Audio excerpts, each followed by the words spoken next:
Billionaire investor Mark Cuban is selling a majority stake of the Dallas Mavericks to Miriam Adelson and her family. What the future holds for owning NBA teams. Mark Cuban, a well-known billionaire, recently made a big move by selling most of his shares in the Dallas Mavericks. But he sold them to families deeply rooted in hotels and casinos. Well, according to Cuban, the key lies in real estate. NBA gave the thumbs up for Mark Cuban's sale of most of his shares in the Mavericks to the Adelson and Dumont families. These families are in charge of the Las Vegas Sands Corp. The announcement of their plan to buy the club came about a month ago, and now the deal is official. The Mavericks are valued at around $3.5 billion. Patrick Dumont, who is Adelson's son-in-law and currently holds the positions of President and Chief Operating Officer at Las Vegas Sands, will take on the role of Mavericks governor. Adelson, who is the widow of casino tycoon Sheldon Adelson, is connected to this deal. Mark Cuban will remain as the alternate governor, holding a 27% share in the club, and he'll still be in charge of basketball operations. Cuban has assured everyone that there are no intentions to move the franchise away from Dallas. Cuban emphasized the importance of having a top-notch partner who can help increase revenue without relying on old methods. He stated, "When you get a world-class partner who can come in and grow your revenue base and you're not dependent on things that you were in the past, that's a huge win." Miriam Adelson, who is the controlling shareholder of the Las Vegas Sands Corp, oversees a well-known company in Las Vegas. This company has created famous resorts like the Venetian and Palazzo. However, it now focuses mainly on running casinos in Macau and Singapore. Sheldon Adelson, who founded Las Vegas Sands, passed away in 2021 at the age of 87. The Adelson and Dumont families expressed their excitement about teaming up with Mark Cuban. They said, "Through our commitment and additional investment in the team, we look forward to partnering with Mark Cuban to build on the team's success and legacy in Dallas and beyond. Their goal is to win and to have a team that proudly represents the greater DFW area and plays a valuable role in the local community." When the Mavericks were bought by Cuban back in 2000, he had an edge because he understood technology well. His wealth skyrocketed when a radio internet streaming company he helped start was acquired by Yahoo, making him a billionaire. There's uncertainty about the future of media rights deals. Diamond Sports, the company that owns the regional sports network broadcasting the Mavericks, is currently going through bankruptcy proceedings. According to Cuban, the sale means the revenue from media rights deal is not as much of a worry for the Mavericks. Financially, we're in a far better position this afternoon than we were yesterday to be able to compete like that. Despite this change, Cuban, who is 65 years old, emphasized that he would still have the final say in decisions like hiring and firing coaches, as well as signing free agents unless they plan to hire someone extremely expensive. Cuban also stated that spending to maintain the team's competitiveness won't be a problem with Patrick Dumont. Cuban mentioned he basically said, "Just do what you got to do. I want to win." In Texas, gambling isn't allowed, and attempts to legalize it are facing tough challenges. However, Miriam Adelson hasn't hidden her desire to introduce casino gambling to the Lone Star State. Last year, she put over $2 million into a political action committee named Texas Sands. This committee generously donated to state legislators and sent many lobbyists to the GOP-controlled Capitol. She also separately gave $1 million to Republican Gov. Greg Abbott. However, despite all the spending, there wasn't any progress this year in the Texas legislature. Resistance to legalizing casinos is strong there. When asked about how involved he would be in pushing for gambling to be legalized in Texas, Cuban responded, "As active as I need to be because I think it's the right thing for the state of Texas."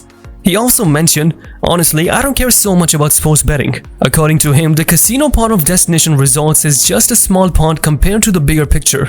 Cuban even imagined the impact of having a place like the Venetian in Dallas, Texas, saying that would just change everything.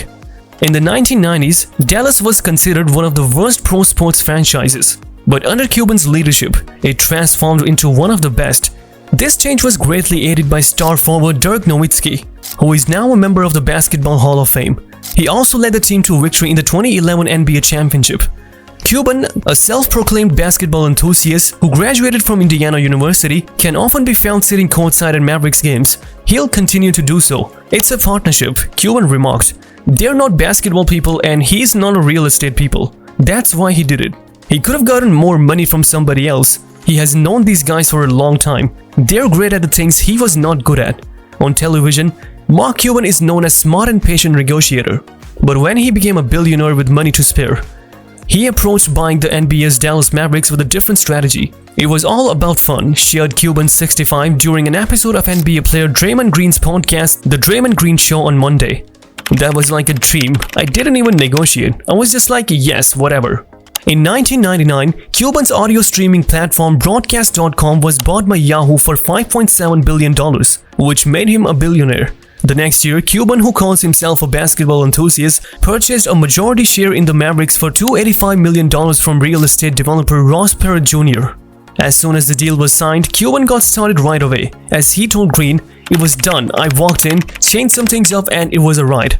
On ABC's Shark Tank, Cuban is famous for a specific negotiation approach. He lets everyone else in the room do the talking while he sits back quietly. After the other investors on the show have asked their questions and shared their thoughts, he'll often decide to jump at or pass on an opportunity. According to Cuban, the tactic is like money in the bank because it increases your chances of getting what you want. Last year, a valuation was finally reached for Cuban's basketball team. He sold the majority of the team to the Adelson and Dumont families, who oversee Las Vegas Sands Corporation, for $3.5 billion. He kept a 27% minority share and apparently gave team employees a total of $35 million in bonuses after the deal. Around that same time, it was announced by Cuban that he would be leaving Shark Tank in 2025. He mentioned he would continue running his pharmacy company Cost Plus Drugs while also spending more time with his family. Billionaire Miriam Adelson made headlines recently when it was reported that she bought a majority stake in the US basketball team Dallas Mavericks from fellow billionaire investor Mark Cuban. Would you like to know about this 78-year-old American-Israeli physician, philanthropist, and political donor? The largest shareholders of the Las Vegas Sands in the US are Miriam Adelson and her family. The company is based in Nevada and owns several casinos and resorts in two of the world's top gambling spots, the Las Vegas Strip and Macau. It was mentioned in a statement by the company that about 1% of her stake, which is worth $2 billion, was sold by her to buy a professional sports team. According to Forbes, Adelson is ranked as the 5th richest woman in the world, and her family's wealth is estimated to be worth $32.3 billion. With her spouse, Las Vegas Sands founder Sheldon Adelson passed away in 2021. She and her family inherited 56% of the shares of the world's largest casino company. Miriam Adelson is also known for her focus on addiction as a doctor. She was born in Israel. Significant donations towards improving Jewish relations in the US have been made by her. She has been criticized by people protesting Israel's military response to Hamas's terrorist attacks of October 7. Miriam Adelson is also a generous supporter of the Republican Party. Over $218 million were donated by her and her late husband to conservative candidates and causes during the 2020 US elections, as stated by Forbes. Donald Trump was supported by them in both 2016 and 2020. That means the team is in the right hands. Let's hope for the best. What are your thoughts on this? Do share with us in the comments below.